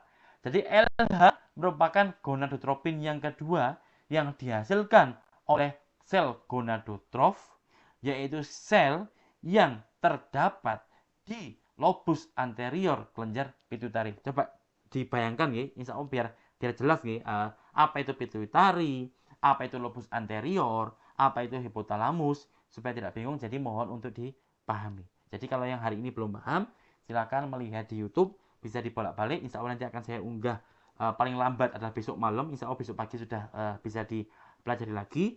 Jadi bila mana teman-teman ada waktu kosong bisa melihat di YouTube-nya. Nah, jadi gonadotrof ini menghasilkan dua hormon gonadotropin, yaitu hormon pendorong folikel atau follicle stimulating hormone atau disingkat FSH. Hormon yang kedua yang dihasilkan oleh gonadotrof yaitu hormon pendorong lutein atau luteinizing hormon atau disingkat LH. Yang mana mana FSH dan LH atau follicle stimulating hormone dan luteinizing hormone itu keduanya berperan pada organ kelamin gonad. Lah, ini coba ingat. Tadi saya dari awal sudah kelihatan bahwa sel kelamin, maka pasti nggak akan jauh-jauh dari regulasi atau mengontrol atau meregulasi aktivitas daripada sel-sel kelamin kita, sel ya. Sel pendorong, sel yang menyusun kelamin kita ya. Maka FSH dan LH ini sangat berperan untuk atau terhadap organ kelamin kita atau nama lainnya adalah gonad. Apa manfaatnya? Apa peranan FSH dan LH ini? Ternyata follicle stimulating hormone atau FSH atau hormon penstimulus follicle, begitu pula LH atau luteinizing hormone itu bertugas atau berperan untuk merangsang sekresi estrogen. Ingat estrogen pada perempuan ada, laki-laki ada, jumlahnya hanya saja berbeda. Ada juga hormon progesteron. Itu semuanya berada di bawah pengaruh FSH dan luteinizing hormone. Serta juga pemasangan oosit. Ya, yang tadi ya. Kita jenengan yang perempuan punya sel telur. Yang sel telur itu setiap bulan mengalami pematangan. Yang kemudian bila mana tidak ada pembuahan, maka akhirnya luruh. Dinding rahimnya luruh karena tidak ada tidak ada janin yang menempel di rahim sehingga rahimnya menjadi luruh. Itulah yang menjadi tamu bulanan rekan-rekan sekalian. Sakit. Kenapa kok sakit? Karena ada peluruhan dinding rahim yang sudah siap untuk ditempeli oleh janin, tapi karena nggak ada pembuahan, maka dia menjadi rontok, luruh, sehingga keluar darah, perih, sakit, ya karena tadi terjadilah peluruhan. Itu berada di bawah pengaruh daripada FSH dan luteinizing hormone. Selain itu juga, FSH dan LH juga merangsang metabolisme, berarti pada laki-laki pun juga sama. Dia di bawah regulasi, di bawah pengaruh, di bawah kontrol daripada dua jenis gonadotropin, yaitu FSH maupun LH. Ya.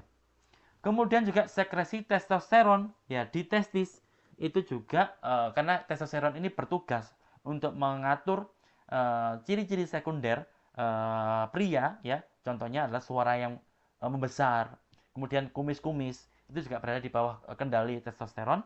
Maka itu pun juga di bawah kontrol daripada kelenjar pituitari, khususnya adalah lobus anteriornya. Lewat mana? Lewat sel yang gonadotrof, yang mana gonadotrof ini memproduksi FSH, LH, kemudian mempengaruhi oosit atau sel telur manusia, pun juga sperma pada manusia laki-laki. Jadi inilah keterlibatan atau menandakan betapa pentingnya kelenjar pituitari, di mana kelenjar pituitari itu lagi-lagi punya lobus anterior dan lobus posterior. Saat ini kita masih mempelajari tentang lobus anterior. Yang tadi ada apa? Sel pertama namanya adalah somatotrof. Produknya dia menghasilkan protein, hormon namanya apa? Somatotropin atau growth hormone. Sel yang kedua namanya tirotrof. Tirotrof ini menghasilkan molekul hormon namanya adalah tirotropin. Ya. Kemudian sel yang ketiga namanya gonadotrof. Ingat, gonad adalah sel kelamin, maka pasti berkaitan dengan fungsi daripada sel kelamin kita atau gonad. Yang keempat adalah namanya laktotrof. Lakto jelas, lakto itu pasti nggak jauh-jauh dari air susu karena lakto. Ya. Maka sel yang keempat namanya laktotrof. Laktotrof ini ternyata tugasnya mensekresikan hormon namanya prolaktin atau disingkat PRL. Ya. Yang mana hormon ini berperan dalam menginisiasi atau memulai proses produksi susu pada kelenjar susu. Ya. Jadi air susu bisa keluar karena ada pengaruh daripada hormon prolaktin, yang mana hormon ini diproduksi dan disekresikan oleh sel namanya laktotrof. Ya. Laktotrof itu berada di lobus anterior. Lobus anteriornya siapa? Lobus anteriornya kelenjar pituitari. Jadi sangat penting sekali kelenjar pituitari yang hari ini kita bahas. Sel yang kelima yang ada pada lobus anterior kelenjar pituitari adalah kortikotrof. Ya, yang jangan lihat. Dan kortikotrof ini tugasnya adalah mensekresikan hormon yang namanya mungkin agak sulit, yaitu adrenokortikotropic hormone atau disingkat ACTH. Karena sel yang menghasilkan namanya kortikotrof, maka nama produknya atau hormon yang dihasilkan ini panjang adrenokortikotropic hormone, maka gampangannya juga disebut sebagai kortikotropin. Karena nama selnya kortikotrop, hormon yang dihasilkan kortikotropin. Ya, gampangnya seperti itu. Ya. Yang mana hormon ini itu renal, berarti yang ada di itu kelenjar yang ada di atasnya ginjal kita. Untuk apa? Untuk mengeluarkan glukokortikoid. Contohnya apa? Contohnya kortisol. Ya. Jadi beberapa kortikotrof ya, ini ya, asal muasalnya itu ya,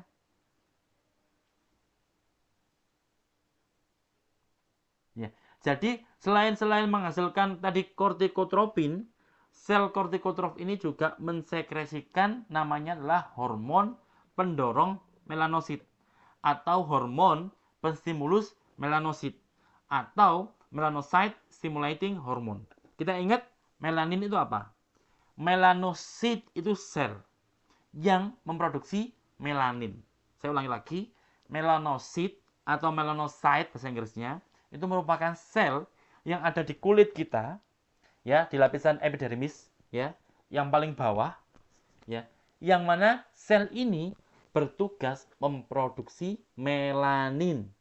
Apa itu melanin? Melanin itu adalah protein yang bertugas untuk memberikan warna kulit kita. Semakin banyak melanin kita, semakin gelaplah kulit kita. Semakin sedikit melanin di kulit kita, semakin teranglah warna kulit kita. Jadi melanin itulah yang mempengaruhi warna kulit kita. Saya ulangi lagi, semakin banyak melanin, maka semakin gelaplah warna kulit kita. Semakin sedikit melanin di kulit kita, semakin teranglah warna kulit kita. Melanin, ya. Ternyata kelenjar pituitari yang kita bahas hari ini lewat lobus anteriornya, lewat sel namanya kortikotrof, itu mengatur melanosit, yaitu sel yang ada di kulit.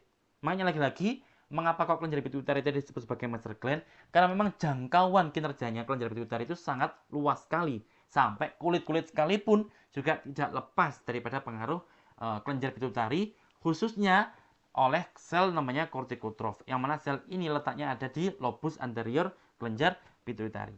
Saya mohon izin minum dulu nggih, karena sudah mulai, mohon maaf, ya, sudah mulai meredup ya. Monggo kalau ada pertanyaan bisa ditanyakan.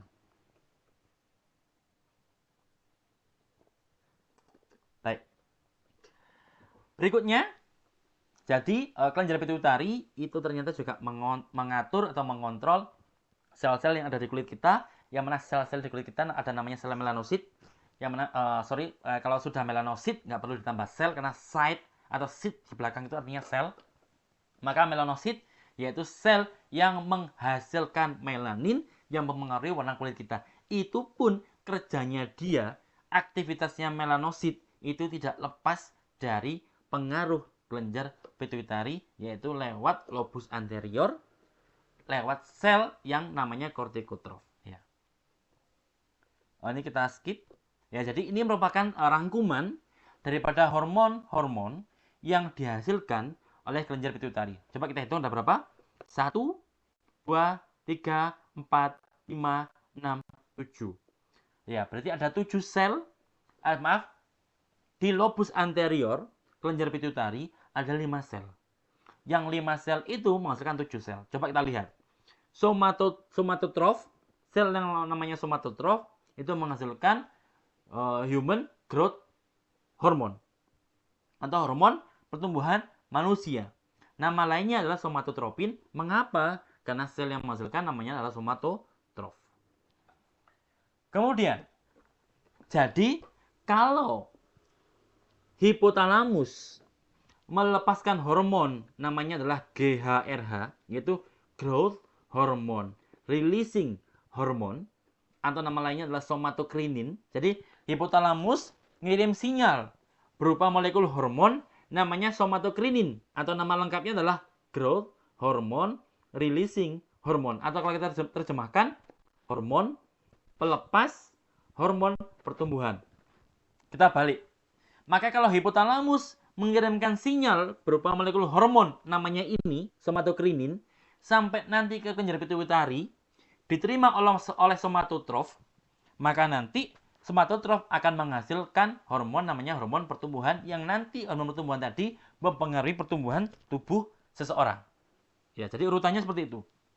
Hipotalamus ngirim sinyal ke lobus anterior. Di lobus anterior ada 5 sel. Masing-masing sel akan merespon dengan cara yang berbeda. Apa caranya berbedanya? Yaitu dengan cara menghasilkan hormon yang berbeda pula. Coba kita lihat. Somatotrof 1, tirotrof 2, gonadotrof 3, laktotrof 4, kortikotrof 5. Berarti ada 2 sel yang memproduksi 2 hormon. Atau lebih dari 1 hormon. Apa itu? Yaitu gonadotrof, karena gonadotrof menghasilkan follicle stimulating hormone dan luteinizing hormone. Dan juga yang berikutnya adalah apa?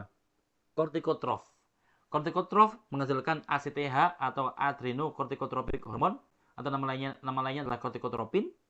Atau kemudian yang kedua, dia menghasilkan melanocyte stimulating hormone atau MSH. Jadi 2 sel di lobus anterior kelenjar pituitari yang menghasilkan lebih daripada 1 hormon, yaitu adalah gonadotropin dan kortikotropin. Insya Allah nanti keluar ketika, mohon maaf baterai saya mau habis.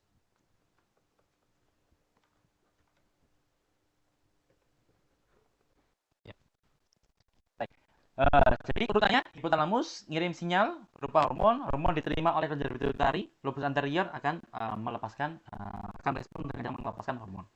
Berikutnya kemudian ada thyroid stimulating hormone, yang mana hormon ini akan diproduksi dan disekresikan oleh sel namanya tirotrof bila mana atau kapan, yaitu ketika atau pasca setelah kelenjar pituitari atau setelah sel ini tirotrof menerima sinyal berupa tirotrofin releasing hormone. Jadi seolah-olah seperti ini. Hipotalamus ngomong, "Hei, tirotrof, gaweo buatlah tirotrofin atau buatlah thyroid stimulating hormone." Ya, jadi makanya nama hormonnya adalah tirotrofin releasing hormone. Hormon pelepas tirotrofin atau hormon yang membawa pesan berupa perintah untuk membuat tirotrofin.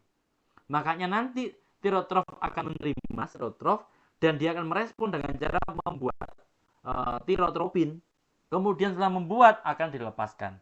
Dan karena dilepaskan atau maksudnya dikeluarkan keluar tubuh, kemudian nanti dibawa pembuluh darah, maka nanti akan diterima oleh sel yang letaknya jauh di sana.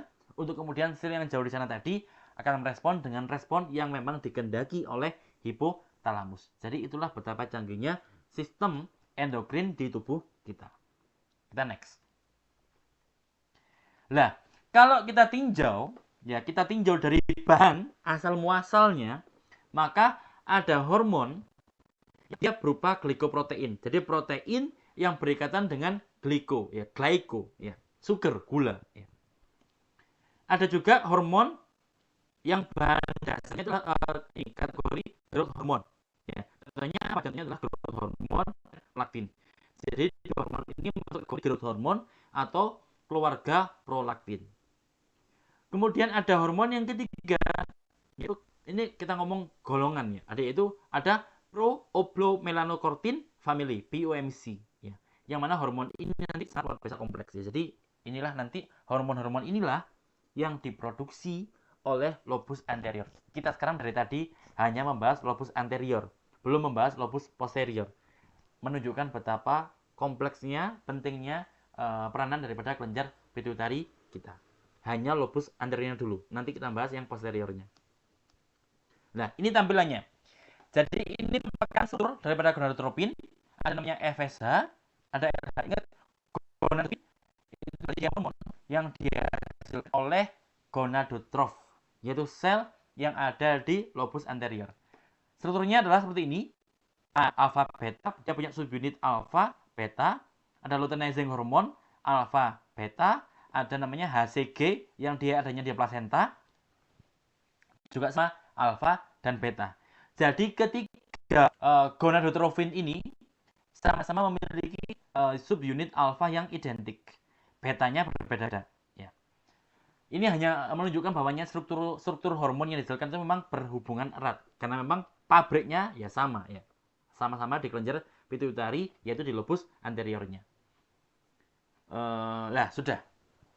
tadi kita sudah membahas tentang kelenjar pituitari yang lobus anteriornya. Maka sekarang kita akan membahas tentang There are three saya ulangi families lagi. of anterior pituitary hormones secreted by different cell populations. The three families are the glycoproteins, the somatomammotropins, and the proopiomelanocortin or POMC derivatives. But we won't examine all of these in detail. Instead, we'll look at one particular example. The hypothalamus can release a peptide hormone called thyrotropin releasing hormone, or TRH, into those portal vessels. The portal vessels take the TRH directly to the anterior pituitary, where it works on a population of cells called thyrotrophs. The thyrotrophs release another hormone in response, and that one's called thyroid stimulating hormone, or TSH, and this is one of the glycoprotein family of pituitary hormones. The TSH travels in the blood to the thyroid gland, where it stimulates the release of thyroid hormones, which will increase your metabolic rate. Hormone levels need to be carefully controlled, though. If levels get too high, thyroid hormones can act on both the hypothalamus and the anterior pituitary gland to reduce the release of TRH and TSH, respectively, and this is a form of negative feedback. This control structure involving hypothalamus, anterior pituitary, and thyroid gland is referred to as the hypothalamic pituitary thyroid axis. There are other endocrine axes controlled by the hypothalamus via the pituitary in a similar way. For example, the hypothalamic pituitary adrenal cortical axis, controlling the adrenal cortex and its production of cortisol, and the hypothalamic pituitary gonadal axes, controlling the production of testosterone in men or estrogen in women. In each case, the hypothalamus produces a releasing hormone which controls the anterior pituitary. The anterior pituitary produces a special hormone to control another ductless gland in the body, and that ductless gland produces a third hormone. Negative feedback from the third hormone is used to prevent levels increasing too much and getting out of control. Of course, nothing is ever that simple, though. In the hypothalamic pituitary ovarian axis in women, the feedback changes from negative feedback to positive feedback during the menstrual cycle, and that's involved in the control of ovulation. It's also worth noting that the anterior pituitary gland also produces growth hormone, which is one of the somatomammotropin family. And growth hormone doesn't fit so neatly within an axis structure. If the normal negative feedback mechanisms somehow go wrong, this can lead to clinical problems. For example, thyroid hormone contains iodine as part of its structure. If you're deficient in iodine because you're not eating enough as part of your diet, you can't make enough thyroid hormone, and this represents one form of hypothyroidism. ya, You might feel tired and cold. Saya next. Maksudnya apa? Jadi video barusan akan menjelaskan seperti ini ceritanya, ya. Bahwa karena tadi lobus anterior dari kelenjar pituitari itu tidak tersusun atas saraf, sel-sel saraf, jaringan-jaringan saraf, sehingga dia ini saling awatokna dengan hipotalamus. Hipotalamus ini akan mengirim sinyal berupa hormon yang tadi akhirnya RH, ya, ada yang RH, releasing hormone. Kalau kemudian nanti hipotalamus melepaskan hormon tentu, nanti akan ditangkap oleh sel-sel tertentu. Ingat tadi di sini ada 5 jenis sel, ada tirotrof, somatotrof, laktotrof. Kemudian tadi ada namanya apa? Gonadotrof, ada namanya kortikotrof. 5 sel yang berbeda. Bila mana mendapatkan sinyal yang berbeda pula dari hipotalamus, mereka akan merespon berbeda. Ya. Salah satunya adalah beberapa sel akan membuat hormon, yang hormon itu merupakan glikoprotein atau protein yang berikatan dengan glyko, dengan gula. Ya. Atau ada juga hormon yang dia somatomammotropin. Atau kategori yang ketiga yaitu proopiomelanocortin, POMC derivatif. Ya. Pertama seperti ini. Hipotalamus nyuruh melepaskan hormon, yang hormon itu seolah-olah adalah nyuruh, merintah. Maka hipotalamus mengeluarkan hormon, namanya adalah tyrotropin releasing hormone. Ingat, namanya adalah TRH. Thyrosin releasing hormone ini dilepaskan oleh hipotalamus, dikirimkan ke kelenjar pituitari. Gimananya? Ke lobus anteriornya. Karena tirotrofin hormone, maka berarti dia akan dikirimkan spesifik menuju sel yang namanya tirotrof. Ya. Namanya sel tirotrof, ya, maka produk yang dihasilkan, maka setelah mendapatkan sinyal ini, tirotrof akan memproduksi hormon namanya tirotropin. Makanya perintah dari hipotalamus tadi hormon. Jadi seolah-olah nyuruh ke tirotrof, hei tirotrof, buatlah tirotropin atau hormon yang kamu bisa. Ya. Kemudian hormon apa yang dihasilkan oleh tirotropin setelah mendapatkan sinyal dari hipotalamus? Maka dia akan memproduksi hormon namanya thyroid stimulating hormone atau TSH. Kemudian TSH ini merupakan sebuah glikoprotein. TSH diproduksi oleh lobus anterior, tepatnya adalah tirotrof, akan dikirim, ingat hormon itu pasti dikirim jauh, yaitu dikirim kemana? Ke leher kita. Di leher kita ada kelenjar lain namanya kelenjar tiroid. Maka kelenjar itu akan menerima hormon TSH ini untuk kemudian direspon dengan cara apa? Dengan cara kelenjar ini menghasilkan hormon namanya hormon tiroid. Jadi hormon tiroid itu merupakan hormon yang dibuat oleh kelenjar setelah dia mendapatkan sinyal berupa hormon TSH yang dihasilkan oleh kelenjar pituitari, khususnya lobus anterior, khususnya oleh sel yang namanya tirotrof. Nah, tirotrof itu menghasilkan TSH karena apa? Karena dia sebelumnya telah menerima sinyal dari apa? Dari hipotalamus. Sinyalnya apa? Sinyalnya berupa TRH, yaitu tyrotrophin releasing hormone. Itu urut-urutannya. Nah, akan tetapi karena hormon itu kerjanya harus akurat, hormon itu kerjanya harus seimbang, tidak boleh berlebihan, tidak boleh terlalu sedikit, maka harus ada mekanisme kontrol. Ini materi terakhir ya. Harus ada mekanisme kontrol. Namanya adalah negative feedback. Jadi maksudnya apa feedback negatif itu? Atau imbal balik atau feedback ya. Apa itu artinya? Artinya bila mana tubuh kita sudah merasa hormon tiroid yang dihasilkan oleh kelenjar tiroid atau tiroid gland ini sudah terlalu banyak, maka jumlah yang banyak itu akan menjadi sinyal untuk hipotalamus mengurangi hormon TRH-nya. Karena hormon TRH kurang, maka lobus anterior pituitari, lebih tepatnya tirotrof, pun juga akan berkurang dalam rangka mengeluarkan TSH. Karena TSH berkurang, maka kelenjar tiroid juga akan mengurangi produksi tiroid hormonnya. Nah, sehingga yang tadinya terlalu banyak, lama-lama akan menjadi seimbang atau menjadi rendah kembali. Ya, jadi itulah namanya negative feedback. Makanya digambarkan tadi ya.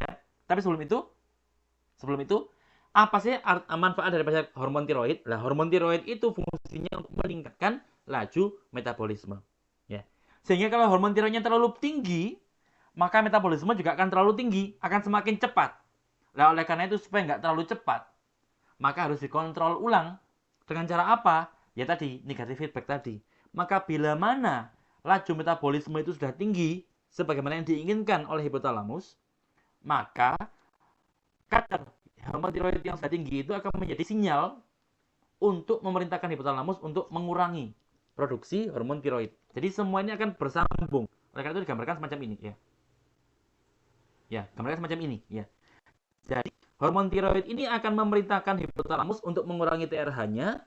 Di saat yang sama, hormon tiroid ternyata juga bisa menjadi sinyal untuk lobus anterior langsung.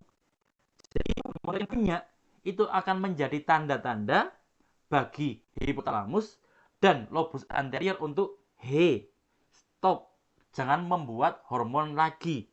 Hormon hipotalamus, jangan membuat TRH lagi. Kemudian juga sama, anterior pituitari atau pituitari anterior, jangan membuat TSH lagi. Sudah cukup. Maka nanti hal itu menjadi urutan bahwa sudah jangan produksi lagi, sehingga nanti lama-lama menjadi normal dan metabolisme menjadi normal kembali. Itu namanya feedback. Jadi tadi di awal disebutkan bahwasanya kelenjar pituitari itu berfungsi untuk homeostasis, maka lewat namanya feedback negatif inilah juga terjadinya hipostasis. Jadi nggak tinggi terus, tidak.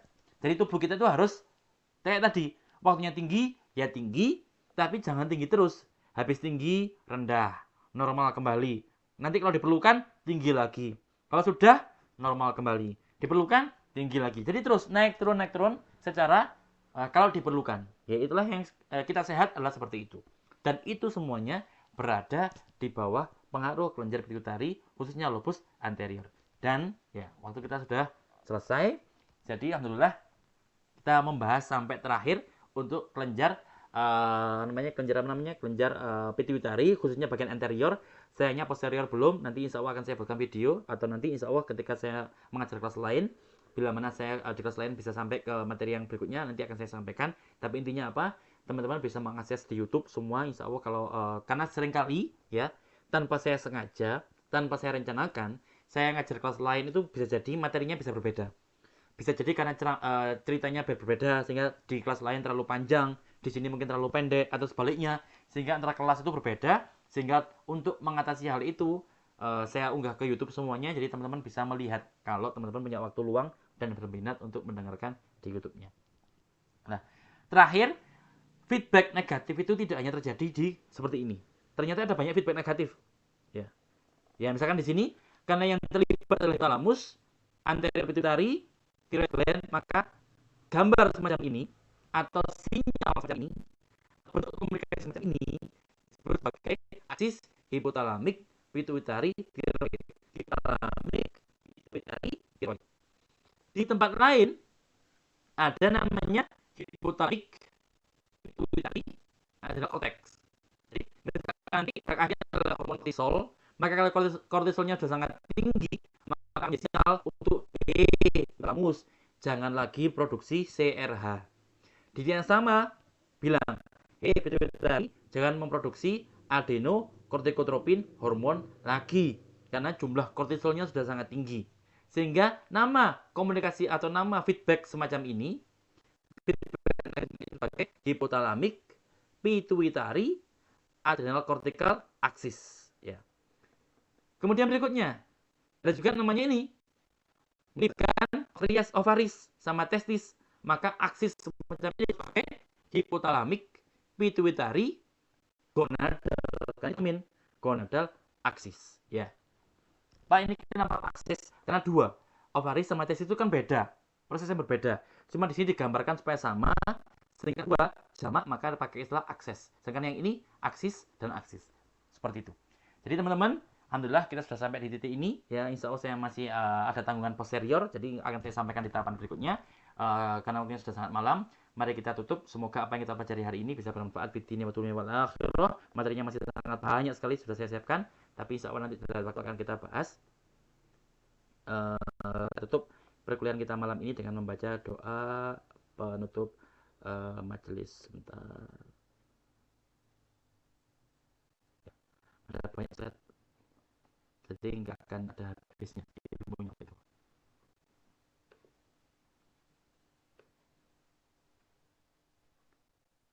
Nah. Baik.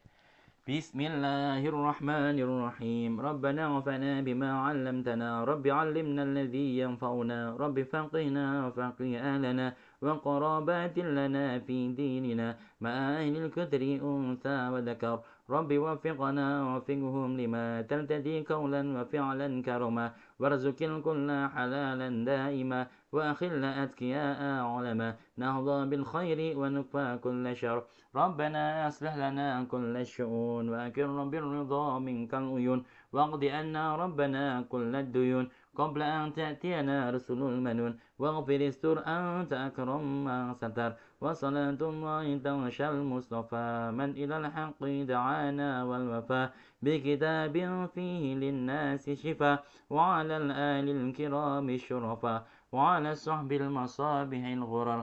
اللهم اهدنا بهداك واجعلنا ممن يسارع في رضاك ولا تولنا وليا سواك ولا تجعلنا ممن خالف أمرك وعصاك وحسبنا الله ونعم الوكيل نعم المولى ونعم النصير ولا حول ولا قوة إلا بالله العلي العظيم وصلى الله على سيدنا محمد وعلى آله وصحبه وسلم والحمد لله رب العالمين. يا ربنا اعترفنا بأننا اقترفنا وأننا أسرفنا على لظى أشرفنا فتب علينا توبة تغسل كل حوبة واستر لنا الأورات وآمن الروعات واغفر لوالدينا ربي ومولودينا